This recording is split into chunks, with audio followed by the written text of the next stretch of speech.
Hello everybody and welcome. Today is Tuesday and it is time for another Ask Chris Tuesday. So I have my little laptop here with all my questions written down or typed out. So I'm going to start right now reading to you the questions that I've gotten over the week. So very first one I want to read is by AnuFashionaire, and she says, how did I gather it so quickly? Now, she was commenting on my gathered ruffle skirt video tutorial, and I'm assuming she meant how did you gather it so quickly? Well, I'm going to show you how I did that right here in a nice little time-lapse tutorial, so we can do it quickly.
Alright, cool. I hope you got that. So basically all I did was just do a running stitch, not a running stitch, I'm sorry, a basting stitch with my sewing machine. Just all the way on the number 10 if you're using the Brother LX 3125 machine. Just put it all the way on number 10 and then do a running stitch and just pull one of the threads. And that's all you do. Now, they usually, from what I've always read, they say, you know, don't backstitch on either end. Just start a stitch, run it all the way through, and stop. What I do, because the thread is going to come out, you're going to have to tie it, and the tying is, you know, cumbersome. So I just backstitch on one end, like when I first start sewing, backstitch, run a stitch all the way through, and don't backstitch at the end. Then you can pull it, and it's not going to come loose at the end. Alright, okay. Question number 2 is coming from AXA5005. And they say, hello, I'd like to know your tips for sewing knits and spandex garments. Do you personally use a walking foot? Do you stretch your fabric as you sew? When would you particularly use a ballpoint needle versus a stretch needle? Thanks.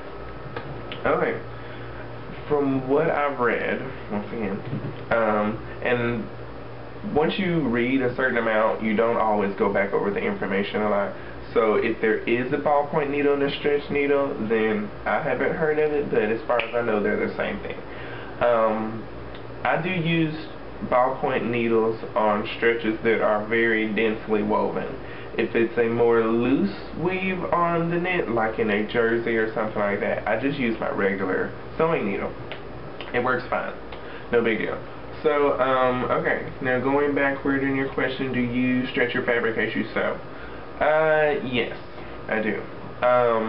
And just a little, just enough to kind of hold it sturdy so it operates more like a woven fabric rather than a knit fabric. But some knits, you'll notice that you may not have to do it as much because the pressure from your presser foot is going to kind of stretch it just a little by itself. So at the most I would just make sure I hold it taut on both ends as I'm going down, and then I will stretch it just a little bit, but other than that, that's about it. And it depends also on how stretchy the fabric is. The more stretchy the fabric, the more you're going to have to stretch it a little bit, because if you don't get that fabric, because okay, woven fabric kind of lays flat. Stretch fabric kind of lays like this when you put it down. It doesn't lay as flat. So when you stretch it, it's going to lay it more flat. Now the more stretch it has, you can imagine it's more like this. So you'll have to stretch it at least until it's straight and you can get a nice even seam through it. Okay? And then I'd like to know your tips for sewing knits and spandex garments. That's pretty much it. Also, I always suggest if you can get you a serger, and that's my serger over there, I don't know if you can see it. If you can get one of these bad boys, get one. Use it, love it, take care of it. Learn how to thread it over and over and over again so you can change things and do that and get familiar with the machine. A serger is like your best friend. A long time ago I had a decision. I was like, okay, well either I'm going to get a serger or an embroidery machine. And I personally wanted an embroidery machine, but my roommate said, get a serger that's going to, you know, pay for itself over and over and over again. And it has, and I still have it. That was probably like 5 or 6 years ago. I still have the same serger, and it's amazing. Learn how to do your tension dials and all of that other stuff so you'll know that your serger is operating fantastically. It's the best thing. Anyway, okay, what a serger does. Basically, if I can find something really quick to show you. Okay, I have this cardigan I made a long time ago. I want to show you this. If you can see this dark stitching here, this is what a serger does. And if you look inside of your clothing that you buy from the store, you will see serged edges in the inside of your pant seams, your jeans, blue jeans, all of that type of stuff. So serging is not something you just do in home sewing because you don't have a machine that's good enough to be factory grade. This serging is factory grade. So if you can get you a serger, I think mine was like about $200 when I got it. If you can save up $200 and get you a serger, do it, okay? But anyway, when I sew knits, all I use is serging. I don't do another stitch just to make sure it doesn't come out. I just do serging stitches, and you can sew the entire garment with serging stitches because, as you can see, now, okay, let me say this. Some sergers come with the ability to sew with 3 needles or 3 threads, and that'll be like a lower looper and upper looper and 1 needle thread. I always sew with 2 needle threads, which would be 4 threads altogether, the lower looper, the upper looper, and the 2 needle threads, because one of the needles is going to act like a lock, basically, or a regular stitch that you would have. Because if you look here, and I don't know if you can see it, but the 2 rows of stitching go right next to each other. And it creates the stitching here, and then the looping around the outer edges, so that way you have this thread that could break, you still have another one. Okay, now of course they could all break at the same time, but just saying, that gives you a little more security when you're sewing, okay? Now, then I have question number 3 from prodigalus, I guess that's how you say it, and it was more like a comment. They said 3-minute ad for abortion before your video, and they said, oh no, and they skipped it, which is cool. Okay, I don't really have, you know, anything either way to say about abortion. You know, I'm pro, you do whatever the hell you want to, you know. I'm going to do what I want to with my body, you do what you want to with yours. Okay, cool, whatever. Okay, question number 4 is from Coca-Cola 2010-100. Okay, LOL at the backward sleeve, awesome job overall. Now they're commenting on the tutorial I did on Friday, the first time-lapse tutorial. I finally debuted it. It came out. It was amazing. It actually did very well. I'm glad at all the views it got so far. Because I don't think I've had any other video to get that many views that quickly, so that's cool. You know, I'm gradually going up. So, anywho, it came out really great. That's it over there. I did a backward sleeve on it. And I was trying to sew and go real fast because I was like, oh my god, it's Friday and I'm trying to get this done and I have some other stuff I need to do today. I have to go do this, I have to get in the car and go this place, that place. So I was trying to get it done really fast, and it was already like 6 o'clock. I was like, ah!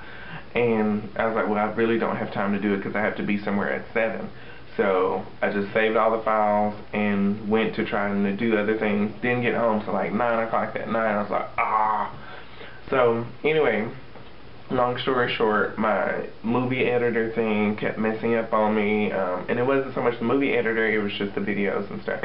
So, let's see, Things I Love 18 said, can you please sell patterns for this jacket? Please, I'll pay whatever. I have been looking for a jacket tutorial forever, and I love yours. I just can't make patterns, and I don't have the resources, so I want to buy one from you. And this cute little anime Japanese looking thing. Okay, so what I say to that is, I would put it on my YouTube channel, because I think I can sell stuff off of there. But, I would do that and sell like the patterns for the tutorials I do. The only thing is, number one, they're going to be this size 10, which is not a retail 10. A size 10 on this dress form, which has like 1968 on it, is actually like a size 2, 4, maybe closer to a 4 in retail sizes. So that's the only size that the patterns are going to come in. And number two, I need to get to a place that has a scanner, so I can do so I can scan all the stuff onto the computer, because I don't have a pattern making program that I could do. And then I also wouldn't want to make one pattern here and then you see how it looks, but then I make a completely different pattern on a computer program and then give you guys that pattern. You know what I mean? It's kind of like the old bait and switch, and then I charge you for the pattern I did on the computer rather than the pattern that I showed you guys that I did in person. So anyway, and then that's a lot of extra work. Anyway, if I can find some place, or if you know some places that have really big scanners, like a screen that's like this big to scan pattern pieces so that I can put them on a disk or a file and put them on the computer, please let me know. Leave a comment down there. Okay. Anyway, and then Freya number 1 says, I'm getting blind from the awesomeness. She was also watching that tutorial. Okay, Freya number 1, you might need to get some LASIK surgery, because there's going to be more awesomeness coming in the future, and we don't want you to miss out. So, because you're blind, and you know I made you blind. So, anyway, question number 7 is the very last question. It's David Markey number 1, and they say, he was watching my t-shirt tutorial, and he says, really cool, is it possible to teach how to make a v-neck? I'm a guy trying to teach myself how to sew. I'm 6'4", and I have a hard time finding shirts that are tailor, and they usually fit in the arms and the neck but swallow me whole.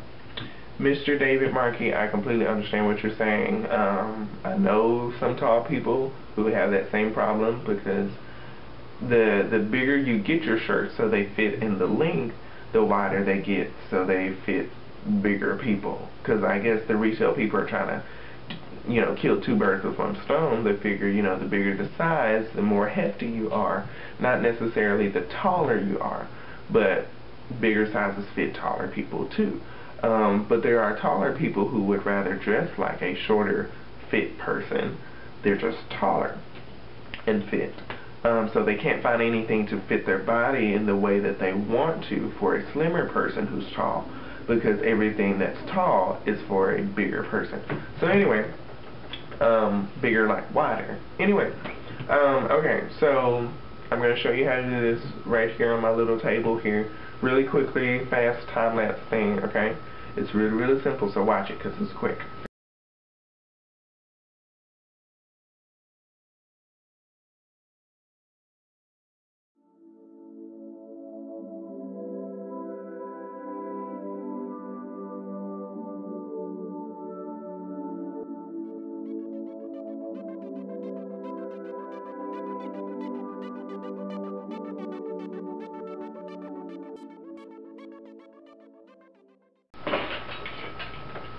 Okay, so that is it for this episode of Ask Chris Tuesday. This is number 3. Wow, I've already gotten 3 done. So, anywho, please leave a question down below in the comments. I will be checking them, of course, from this Tuesday till next Tuesday. So if you have a comment or question, I got 7 questions done today. If you have something that you really want to ask or something that you think of last minute, leave me questions, because I usually still look at questions all the way up until Tuesday when I'm doing the video. Like today, I just made this video on Tuesday, today. So, I was looking at questions all the way up until this morning. So if you have questions, leave a question. Don't be afraid to leave it, and I may put it on my Ask Tuesday next week. Number 4. So anyway, thanks for watching. Bye-bye.